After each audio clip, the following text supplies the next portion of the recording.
bookish friends? So I bought a lot of books, so I need to do like 2-part book haul because one of these somebody wants to borrow already and I need to give that to them tomorrow.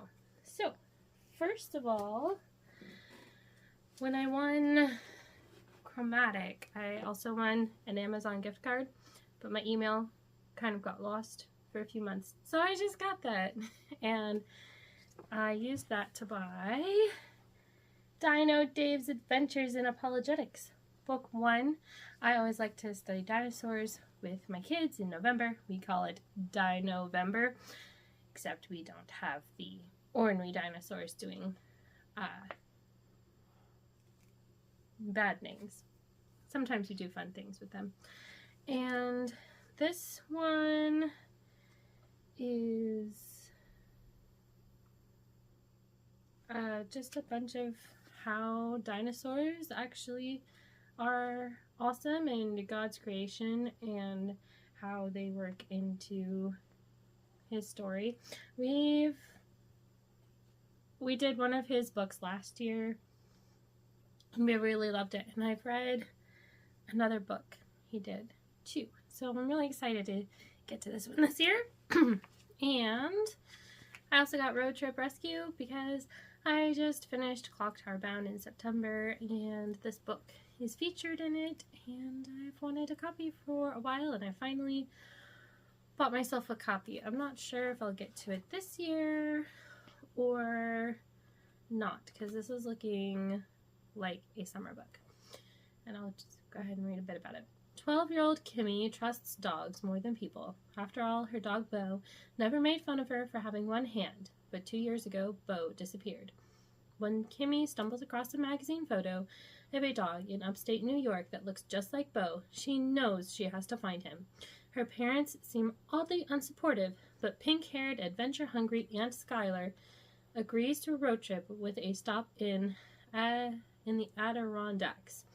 Kimmy jumps at the chance to bring her furry family member home. Unfortunately, Aunt Skylar's idea of a road trip isn't the rescue mission Kimmy had in mind. And in Chantel fashion, I'm going to read the first sentence or two. Chapter 1 is titled, "It All Started on the Toilet." I'm not even trying to be funny when I say my life changed on the toilet. Oh, that's a good first sentence. And then a couple of birthday presents from my mom.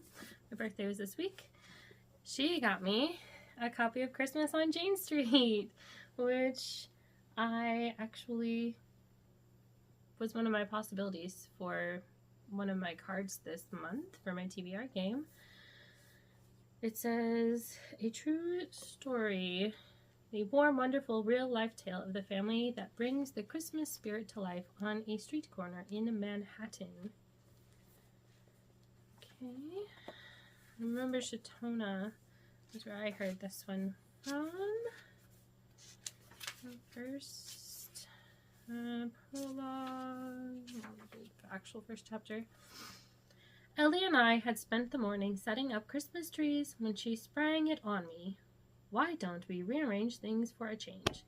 Bring the smaller, scraggly trees from Jane Street, where fewer people see them, to 8th Avenue and move our Fraser and Douglas firs over there. It's more like the first paragraph. Need a drink?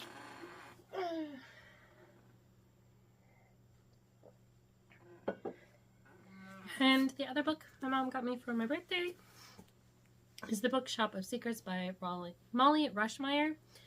I read an arc of this before it was published, and I wanted my own copy to reread it.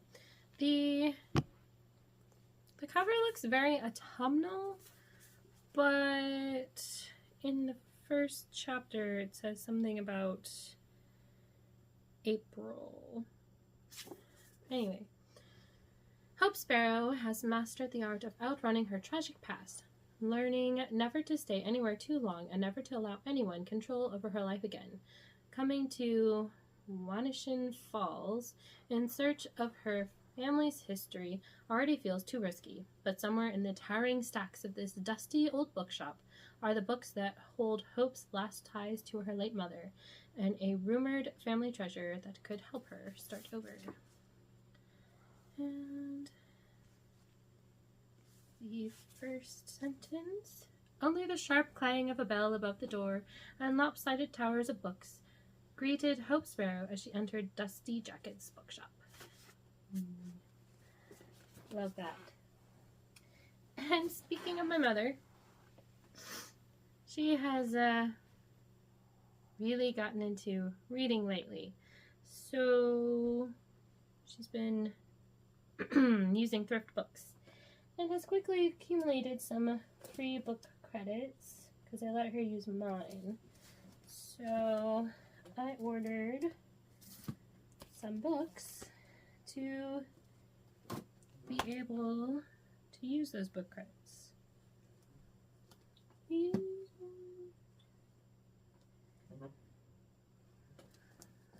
So, why do I feel like I'm missing one?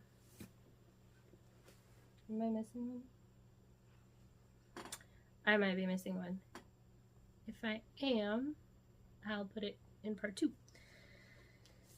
So first of all, I went ahead and bought the first book in the Concord Cunningham series. I talked about this one recently. This boy, Concord, comes across mysteries and he uses the Bible for clues to solve them. My boys are really enjoying this series. We're actually almost done with book 5, and then my 7-year-old wants to reread them. So since we borrowed the first one, I bought our copy, and then I told friends at church about it, and now they're like, ooh, my kids want to read that. So now I need a little miss out tomorrow. And since these are all short stories, I'm not going to read the first sentence. And then my 10-year-old asked for Robin Hood. It's a graphic novel. So again, I'm not going to read the first sentence because graphic novels are hard to do that. And in the nature of Shatona recommended it, I got Why Christmas Trees Aren't Perfect by Richard H. Snyder. And mine's missing the dust jacket, so I can't tell you what it's about. And it's just got really pretty illustrations, so I thought I would add this to our Christmas collection that's ever growing. I remembered which book I'm missing. I am missing the Max Meow book I ordered for my 7-year-old. His birthday's next month, so I already have it put away with his birthday presents, so I'm not going to go dig it out. And then they finally had an edition of Rox the Boxen by Barbara Cooney. One of my friends recommended this book along with Miss Rumphius, and we love Miss Rumphius. And these children make this city out of rock. They make little towns out of the rocks.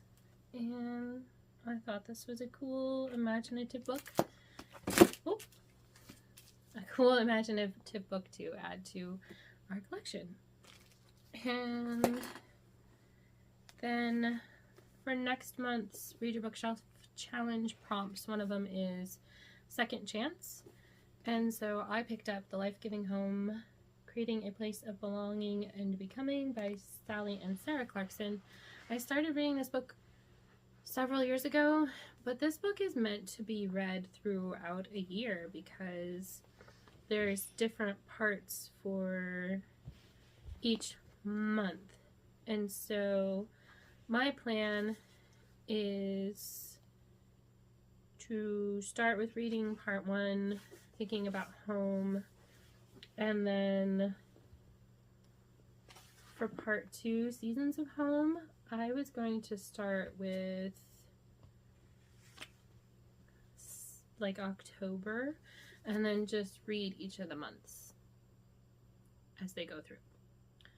So I will start this book either this month or next month, but I'm going to give myself the full year it needs to read it. And I ordered book 6 in the Gateway series. For some reason, my 3-year-old likes to just carry these books around. They're very bright covers.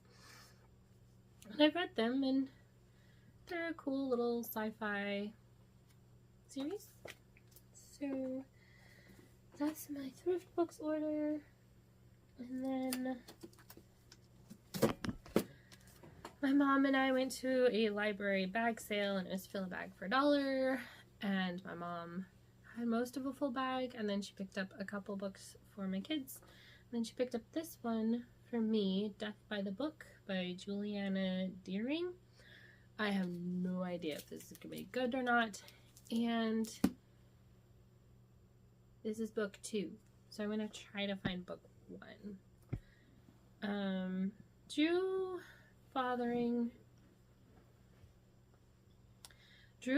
wants nothing more than to end the summer of 1932 with the announcement of his engagement. Instead, he finds himself caught up in another mysterious case when the family solicitor is found murdered. An antique hairpin, or hat pin, with a cryptic message, advice to Jack, piercing his chest. I like a good murder mystery. So I'm hoping that my library has book 1. This is large print, so maybe just the large print wasn't getting checked out and that's why they got rid of it. But I'm also hopeful they'd have book 1 on ebook or actual book. And for my birthday, my husband and I got to go on a date, and we checked out a new bookstore, and they're in the middle of moving stuff around, so it was really hard to find things in there, and I'm picky about what I buy for myself. But I did find The Great Bone Hunt by Margaret Cooper, and this one... Once upon a time, there was a nation of people who wanted to know all the answers. They were constantly asking questions and exploring and snooping into every hole and bush. You can imagine what happened when somebody found a big leg bone as tall as a man, and then some curved rib bones and some toe bones, or maybe claws, and a gigantic tusk that took a team of oxen to move it. So they keep finding all these bones, and then they are reassembled. I like the cute illustrations. So I plan on reading this aloud to my kids because it's related to a book that we've read. And I forgot to read the first sentence from Death by the Book. Hopefully there's no spoilers. Drew Fothering dropped to one knee to get a closer look at the note.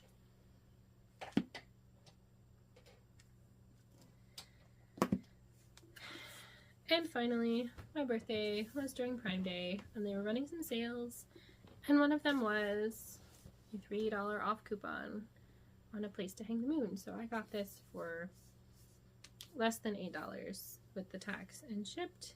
I read this one a while ago, and I decided I wanted to reread it around Christmas. Been wanting a copy for a while.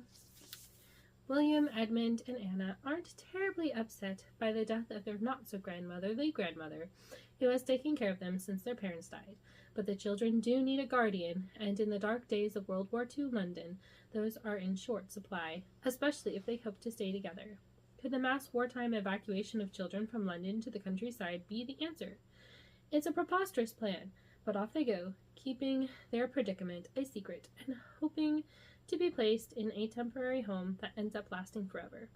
Moving from one billet to another, the children suffer the cruel trickery of foster brothers, the cold realities of outdoor toilets, and the hollowness of empty stomachs. They find comfort in the village lending library, whose kind librarian, Nora Mueller, seems an excellent choice of billet, except that her German husband's whereabouts are currently unknown, and some of the villagers consider her unsuitable. And let's read the first.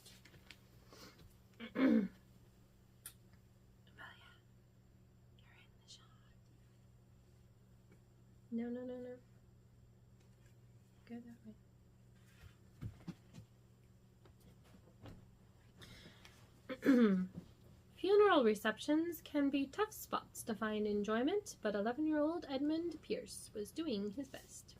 I like that first sentence too. Okay, so I have 2 more books that I ordered for my birthday with money that my in-laws gave me, so those should be coming next week. So I will add those. But in the meantime,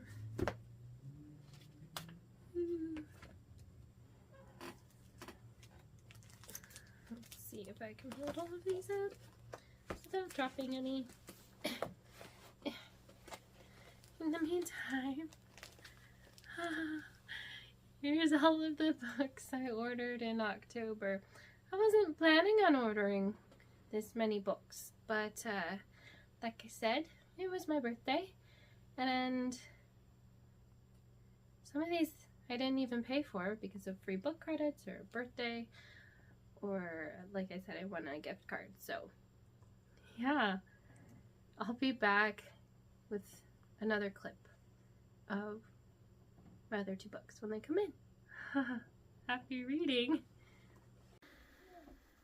I'm filming in a slightly different place because the last of my book finally came today on Saturday. Actually, one of them went to my mom's house, so I don't have that one. I'll throw up a picture of it sometime in this video, but I finally got my copy of Tales from the Perilous Realm by J.R.R. Tolkien. Okay, do you say Tolkien or Tolkien? Because I've heard both, and I'm not sure which one's correct. Anyway, this one has beautiful illustrations by Alan Lee. I've actually read 2 of the 5 stories, but I might end up buddy reading this with a friend because I think she bought a copy because it was on sale for Prime Day, which was right around my birthday. So I was also able to snag a copy with birthday money. And the other one I bought was City of Serpents. This is book 4 of The Secrets of Ormdale. I've really been enjoying this cozy, gothic fantasy series. And the 5th book comes out next month, so I'm going to try to catch up on it. And go ahead and read the first sentence.